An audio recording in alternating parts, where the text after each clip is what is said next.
Hola, mi nombre es Samantha Rivas. Yo les vengo a hablar un poco sobre la cronología del tiempo de los rayos X. Empezamos en el año de 1895. Röntgen descubre los rayos X. Wilhelm Conrad Röntgen fue un físico alemán, ingeniero mecánico. El 8 de noviembre de 1895 produjo radiación electromagnética en la longitud de onda de características actualmente llamadas rayos X. Él nació el 27 de marzo de 1845 en Lennep, Rechstein, Alemania, y murió el 10 de febrero de 1923 en Múnich, Alemania, de cáncer colorectal. Tuvo una hija llamada Josephine Berta Ludwig y junto con su esposa Ana Berta Ludwig. Seguimos en el año de 1896. Se realiza la primera aplicación médica de los rayos X en el diagnóstico y tratamiento. Röntgen continuó repitiendo este experimento hasta descubrir que esos rayos, que denominó rayos X, pero que también se le conocen como rayos Röntgen, podían atravesar distintos tipos de materiales como el papel, aluminio, la madera, etc. Pero estos no podían atravesar el plomo. Es ahí cuando descubre que sosteniendo un aro de plomo puede ver los huesos de la mano de su esposa Ana Berta Ludwig. Y ahí es cuando imprime la imagen de estos huesos en una placa fotográfica. Ahí es cuando nace la primera radiografía. Seguimos con 1990. Se funda American Röntgen Society, la primera organización de radiología norteamericana. La American Röntgen Ray Society es la primera y la más antigua asociación de radiología de los Estados Unidos. Fue fundada en 1990. En los primeros días del estudio de los rayos X y la radiación, y en la novena reunión en 1908 se celebró en la ciudad de Nueva York. Allí anunció que no había ninguna excusa para que cualquiera que resultara herido durante las radiografías médicas, que se podían tomar en una fracción de segundos. Seguimos en 1907. Se introduce el transformador sin interrupción de Snow. Homer Clay Snow desarrolló el aparato de Snow, el primer dispositivo sin interrupción producido para el trabajo de los rayos X. Homer Clay Snow fue un ingeniero eléctrico, inventor estadounidense, que nació el 25 de marzo de 1878 y murió el 23 de septiembre de 1947.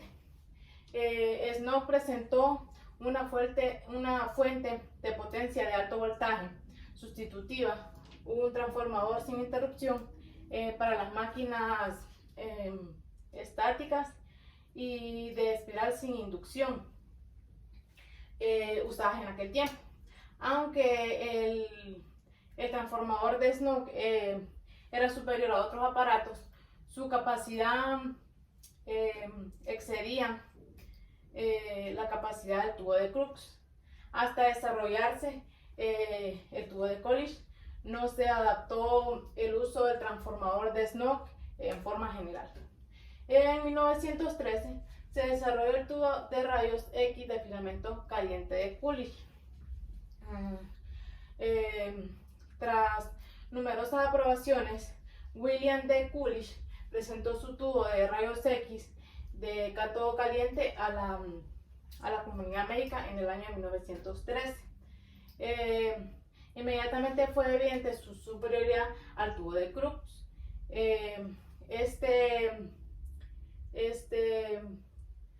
Tubo de rayos X de Coolidge consistía de un tubo de vacío que podía seleccionar los valores de intensidad y energía de los rayos X de manera separada y con gran precisión. En 1920, varios investigadores muestran el uso de componentes solubles de yodo como medio de contraste. Los materiales de contraste yodados inyectados en avena son utilizados para mejorar las imágenes de rayos X. También es común ver estos materiales de contraste a base de yodos ser inyectados en las arterias durante los procedimientos de obtención de angiogramas. Seguimos con el año 1922. Compton describe la dispersión de los rayos X. Thomson Compton estudió los rayos, la dispersión y la absorción de los rayos gamma. En 1922, sus estudios de los rayos X le llevaron a descubrir el efecto Compton, en el que el cambio de las longitudes de ondas de la radiación electromagnética de alta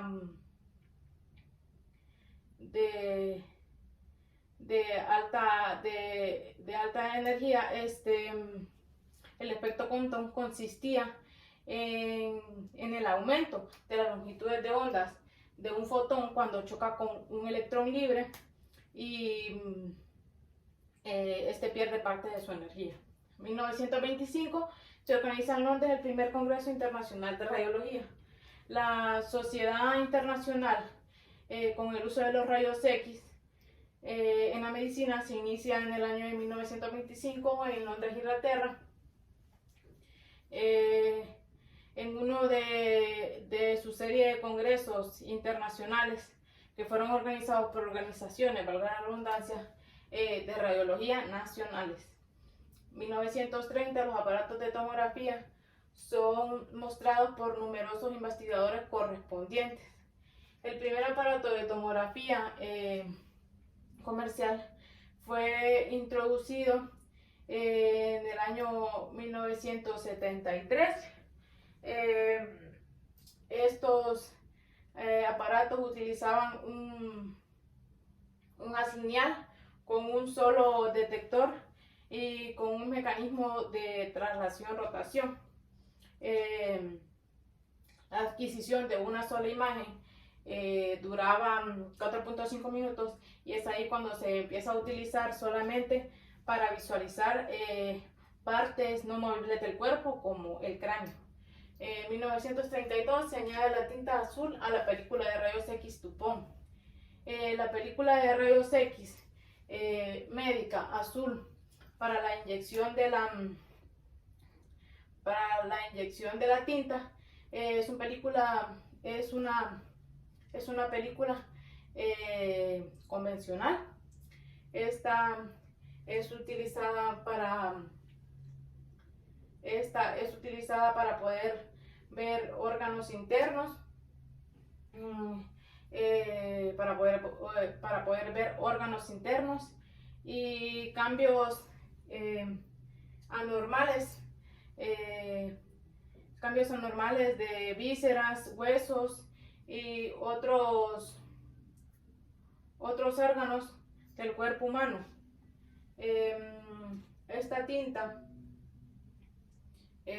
cuenta con gran velocidad de sensibilidad, con gran latitud de exposición, con buena definición y con gran compatibilidad. En 1942 se introduce el primer procesador automático de película Paco. La primera procesadora automática fue introducida por Paco, como lo dice ahí. Esta podía procesar 120 películas por hora con colgadores especiales de película. El ciclo temporal total del proceso de una película duraba aproximadamente 40 minutos. En 1951 se presenta la tomografía multidireccional politomografía. Se denomina generaciones de tomografía computarizada a los distintos sistemas de de exposición utilizados desde los orígenes de la tomografía hasta nuestros tiempos.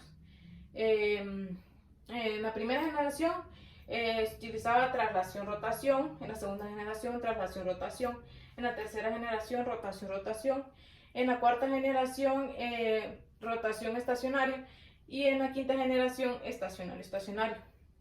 Los elementos que componen una unidad de tomografía, empezamos con el ordenador, la consola, los detectores, el tubo de rayos X, el gantry, posicionamiento y mesa, generador de alto voltaje y terminamos con el DAS. En 1953 el RAP se adopta oficialmente como la unidad de medida de la dosis absorbida. El RAP es la unidad de dosis absorbida por radiación ionizante. En el sistema sexagesimal equivale a la energía de 100 ergios por gramo de materia irradiada. En 1956 se presenta la seroradiografía. Este es un tipo de técnica de radiografía diagnóstica en la que se registran imágenes de rayos X eléctricamente en lugar de químicamente sobre una placa de aluminio recubierta de selenio. En 1960 se fabrica la película con base de poliéster Dubon. La película con base de poliéster orientada baxialmente es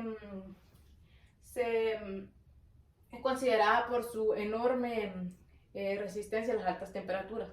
Cuenta también con una buena resistencia a la tracción y al desgarre. En 1965 se introduce el procesador rápido de 60 segundos por Eastman Kodak. Otro avance significativo fue introducido por, como lo dice, Eastman Kodak. Fue el procesador de 60 segundos. Este procesador rápido era posible por el desarrollo de nuevos agentes químicos y emulsiones, y al igual que el secado rápido, que permitía la base de poliéster de la película. En 1966 se inicia la utilización habitual de diagnóstico por ultrasonido. El ultrasonido utiliza ondas sonoras para poder producir fotografías internas del cuerpo. Ayuda también a diagnosticar las causas del dolor, la hinchazón y infecciones en los órganos.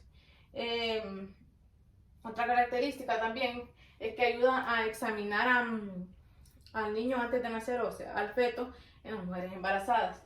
En 1973, Damian y Lauterbur producen la primera imagen de resonancia magnética. La imagen de resonancia magnética fue inventada por Paul C. Lauterbur. Esta imagen de resonancia magnética fue en el año de 1973.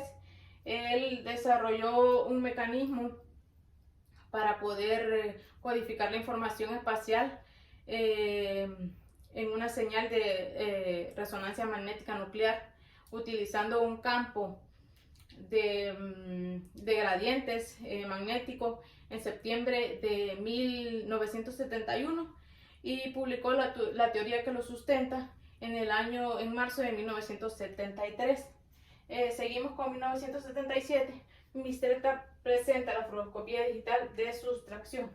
Como dice ahí, Mistretta presenta la fluoroscopía digital de sustracción en el año de 1977, y en el año de 1979 se le otorga el premio Nobel de Fisiología o Medicina a Gottfried Honsfield junto con Alan Cormack. Y en 1981 Barnett demuestra la radiografía de tórax con ranura. Como lo dice ahí, Barnett demuestra la radiografía de tórax con slot scan. la radiografía de tórax nos ayuda a poder sacar imágenes del corazón, los pulmones, las vías respiratorias, los vasos sanguíneos, los huesos de la columna y el tórax. Bueno, eso es todo. Gracias por su atención.